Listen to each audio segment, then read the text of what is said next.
Hello everyone, welcome to my channel. அஃபிஷியலாக என்னோட channel name Karthi விலாக்ஸ்னு மாற்றிட்டேன். அண்ட் இன்றைக்கி விலாகில் என்ன பார்க்க போகிறோம் அப்படின்னா ஃபியூச்சர் மியூசியம். டிக்கெட் ப்ரைஸ் பார்த்தீங்கன்னா 149 dirhams வருது. பட் 149 dirhamsக்கு வர்த்தான்னு உள்ளே போய் பார்க்கலாம். இது எங்கே லொக்கேட் ஆயிருக்குன்னு பார்த்தீங்கன்னா எமிரேட்ஸ் டவர்ஸ் மெட்ரோ ஸ்டேஷன் கிட்ட இருக்குது. நான் என்ன எதிர்பார்த்து போயிருந்தேன்னா இவங்க வந்து ஹிஸ்ட்ரி பற்றி பேசியிருப்பாங்க அண்ட் இந்த ஆர்கிடெக்சர் எதுக்காக கட்டியிருக்காங்க அதை பற்றி பேசியிருப்பாங்க அப்படின்னு நினச்சேன். பட் உள்ள டோட்டலாகவே டிஃப்ரெண்ட்டாக இருந்தது. ரோபோட்ஸ் நிறையா வச்சுருந்தாங்க அண்ட் ஃப்யூச்சருக்காக இவங்க என்ன கான்ட்ரிபியூட் பண்ணுறாங்கங்கிறத பற்றி நிறையா வந்து இவங்க வந்து கான்செப்டாக வச்சுருந்தாங்க. 2071 துபாய் எப்படி இருக்கும் அண்ட் வேர்ல்டுக்காக இவங்க என்ன கான்ட்ரிபியூட் பண்ண போகிறாங்கங்கிறத பற்றின கான்செப்ட் தான் இதில் இருந்துச்சு. ரோபோட் யூஸ் பண்ணி ஒரு காஃபி வெண்டிங் மிஷின் வச்சுருந்தாங்க. அதுக்கப்புறமா ஒரு ரோபோட் டாக் வச்சு என்டர்டெயின் பண்ணிகிட்டு இருந்தாங்க. அண்ட் ஒரு சூப்பர் மாடல் ரோபோவும் இங்கே வச்சுருந்தாங்க.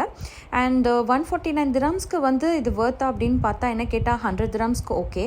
பட் 149 கொஞ்சம் டூ மச் தான். தேங்க்யூ ஃபார் வாட்சிங்.